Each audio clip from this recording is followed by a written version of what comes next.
Hello friends, কেমন আছো সবাই? আশা করি ভালোই আছো। মুন্না হোমমেকারে তোমাদের স্বাগত। আজকে আমি তোমাদেরকে দেখাবো চিড়ের পোলাওয়ের রেসিপি। এই চিড়ের পোলাও তোমরা সকালের ব্রেকফাস্ট কিংবা বিকেলের টিফিনেও খুবই সহজেই অল্প সময়ের মধ্যে কীভাবে বানিয়ে ফেলবে, আজকে আমি তোমাদেরকে সেটাই শেয়ার করবো।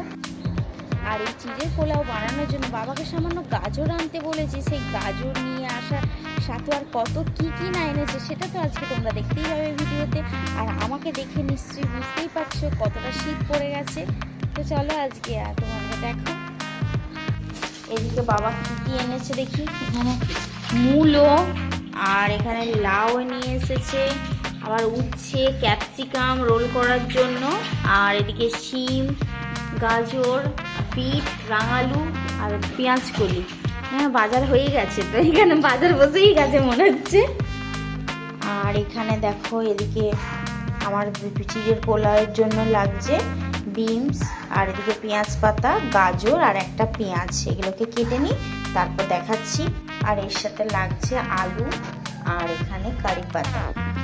এখানে দেখো আমি সব কেটে নিয়ে চলে এসেছি। পেঁয়াজ কুচি নিয়েছি, পেঁয়াজ গাছের গোড়াটা নিয়েছি আর কারি পাতা সমস্ত। আর এখানে আলু ভালোভাবে কেটে ধুয়ে নিয়েছি। আর এখানে রয়েছে গাজর আর বিনস, সব কেটে পরিষ্কার করে ধোয়া রয়েছে। আর এখানে আমি হাফ বাটি বাদাম নিয়ে নিয়েছি। আর এদিকে আছে এখানে চিড়ে। এই চিড়েটা আমি দেখো মেশিন চিড়ে নিয়েছি। আর এখানে তোমরা পারলে রেগে কুটো চিড়েও নিতে পারো, আমি মেশিন চিড়েটাই নিয়েছি আজকে এখানে ইউজ করছি। আর চিড়েটা খুব নরম হয়, চিড়েটাকে বেশি আমি ভেজাবো না, আমি পরিষ্কার করে ধুয়ে নিই, চট করে ভালোভাবে ঝুড়িতে দিয়ে দেবো জল ঝরার জন্য, কারণ বেশি নরম জলে গলে গেলে ভালো লাগবে না, খেতে ঝরঝরে হবে না। প্রথমে দেখো আমি কড়ার মধ্যে আলু কুচানোগুলোকে দিয়ে একটু নুন দিয়ে জল দিয়ে আমি সেদ্ধ করতে দিচ্ছি হালকা, কারণ এর আলুর জলটা আমি ফেলে দেবো একটু হালকা ফুটলেই। বুঝতেই পারছো সুগারের জন্য কতটা উপকারী এটা। আলুর জলটা ফেলে দিলে সেটা খুবই ভালো হয়। এটা সেদ্ধ হোক একটু, ততক্ষণে হালকা একটু কুক হয়ে গেল, আর একটু নাড়াচাড়া করলেই ভালোভাবে সেদ্ধ হয়ে যাবে, ভাজাও হয়ে যাবে। আর এখানে দেখো আমি চিড়েটাকে ভালোভাবে ধুয়ে নিয়েছি। দেখেছো আমার চিড়েটা কতটা ঝরঝরে হয়েছে। এখানে দেখো আমি চিড়েটা নিয়ে নিয়েছি, চিড়েটা ভালোভাবে ধুয়ে আমি জল ঝাড়াতে দিয়ে দিয়েছি পরিষ্কার করে। কতটা ঝরঝরে চিড়েটা আছে দেখেছো। এই অবস্থা এখন থাক কিছুক্ষণ, জলটা ভালোভাবে ঝরবে। দেখো আলুটা সেদ্ধ হয়ে গেছে, ও জলটাও ভালোভাবে এবার আমি ভালোভাবে ছেঁকে নেবো আলুটাকে। এবার দেখো আলুটাকে আমি ভালোভাবে ঝেড়ে নিয়েছি জলটা, গরম জলটা। এবার দেখো আলুটা বেশি সেদ্ধও হয়নি, দেখতে পাচ্ছ আলুটা হালকা শক্ত শক্ত রয়েছে। আর এখানে আমি কড়াতে তেল দিয়ে দিয়েছি, এবার আমি বাদামটাকে ভেজে নেব।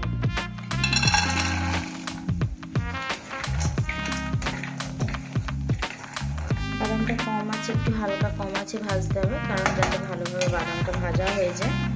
যখন দেখবো বাদামটা হালকা ফটফট করে ফাটছে, তখন যেন বাদামটা হয়ে গেছে। আর বাদামটা ভাজার সময় সবসময় নুন দিয়ে দেবো, একটু নুন দিয়ে দিলাম। নুন দিয়ে ভাজলে ভালো, একটু হালকা মুচমুচ করে খেতে ভালো লাগে, নুন দিয়ে দিলে টেস্টটাও ভালো আসে।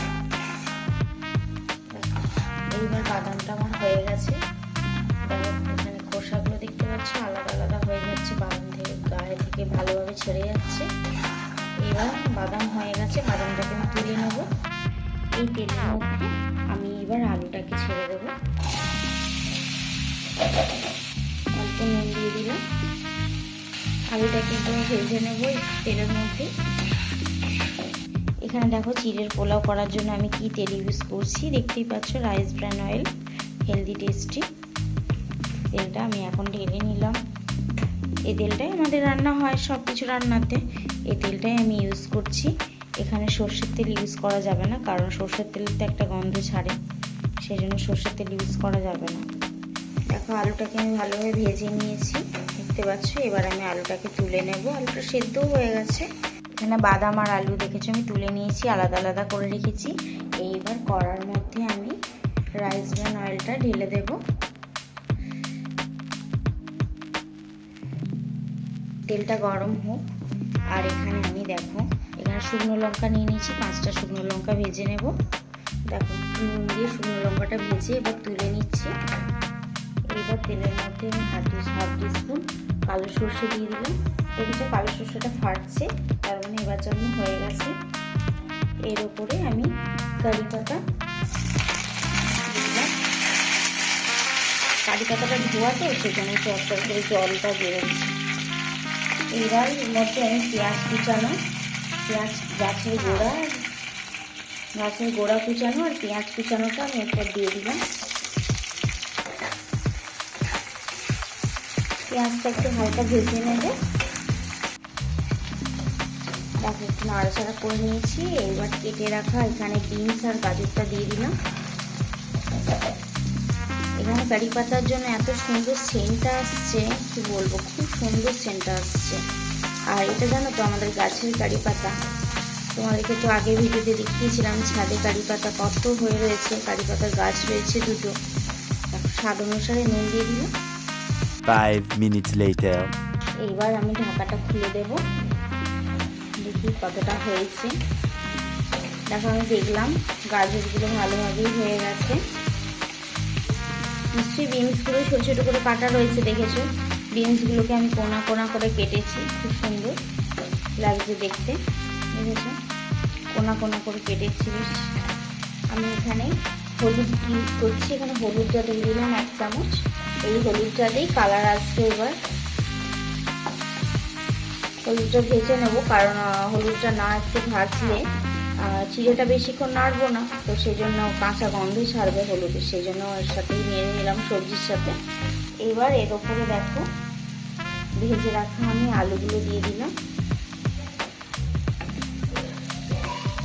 এইবার আমি চিড়েটাকে দিয়ে দিচ্ছি, চিড়েটাকে যে জল ঝারিয়ে রেখেছিলাম এবার অল্প অল্প করে দিয়ে দিচ্ছি।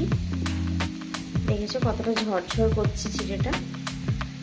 এইবার দেখো সবজিগুলোর সাথে ভালোভাবে আমি চিড়েটা মিশিয়ে নেব। আমি এখানে দেখো কম তেল ইউজ করেছি খুবই, আর বাচ্চাদের খাওয়ার জন্য তো কম তেলটা খুবই ভালো, খুবই দরকারি। বাচ্চাদেরকে যত কম তেল দেবে ততই ভালো খেতে। এটা বাচ্চারা খুব সুন্দর, খুব ভালোভাবে খায় পোলাওটা, খুবই পছন্দ করে। এইবার আমি স্বাদ অনুসারে এবার নুন দিয়ে দিলাম, আর দিয়ে দিলাম স্বাদ মতো চিনি। যে যেরকম চিনি খায়, কেউ যদি মিষ্টি বেশি খায় তাহলে একটু মিষ্টি বেশি করে দিও, যারা অল্প মিষ্টি খেতে পছন্দ করে তারা অল্প দিও। A few moments later. এখানে দেখো পোলাওটা আমার হওয়ার মুখে। এইবার আমি ভালোভাবে মিশিয়ে নিয়েছি সব কিছু, এবং মনে হচ্ছে না বাসন্তী পোলাওয়ের মতো দেখতে। এবার শেষ মুহূর্তে আমি ভেজে রাখা বাদাম আর শুকনো লঙ্কাটা দিয়ে দেব, আর এর উপরে অ্যাড করব 1/2 চামচ ঘি।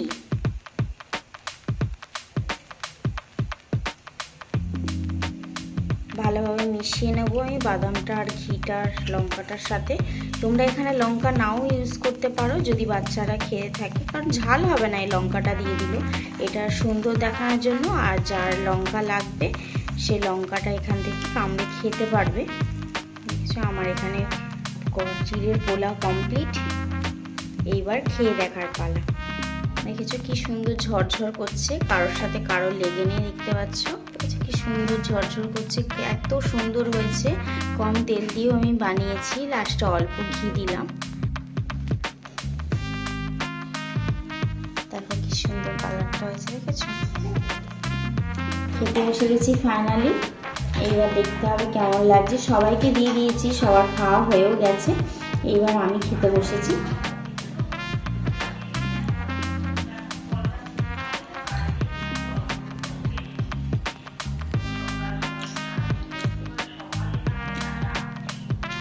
গন্ধটা কি দারুণ আসছে কারি পাতা, খুব ভালো লাগছে।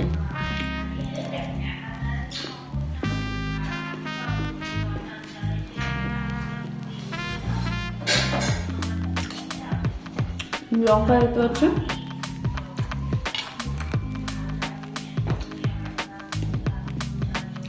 আমার একটু ঝাল ঝালই ভালো লাগে, সেজন্য লঙ্কাটা কামড়ালাম। দারুণ লাগছে, হালকা মিষ্টি ঠিকই আছে, এর বেশি মিষ্টি ভালো লাগে না। তো তোমরা দেখলে কীভাবে বানালাম। যদি বাচ্চারা বাইরে স্কুলে বা কোথাও যায়, তো তো এইভাবে বায়না করে এটা করার জন্য, পোলাওটা করার জন্য খুবই শিগগির, খুবই তাড়াতাড়ি, খুবই সহজে বানিয়ে নিতে পারবে। সন্ধ্যেবেলাও বানাতে পারবে, সকালেও বানাতে পারবে। তো তোমরা দেখতে দেবে কীভাবে বানালাম। যদি এইরকম পারফেক্ট চিড়ের পোলাও বানাতে চাও তাহলে আমার ভিডিওটা প্রথম থেকে শেষ অবধি ভিডিওটা না টেনে ভালোভাবে দেখো। যদি আরও নতুন নতুন ভিডিও পেতে চাও তাহলে আমার চ্যানেলটা সাবস্ক্রাইব করে দিও। আর আজকের ভিডিওটা যদি ভালো লেগে থাকে লাইক কমেন্ট শেয়ার করে দিও। আজকের মতো টাটা।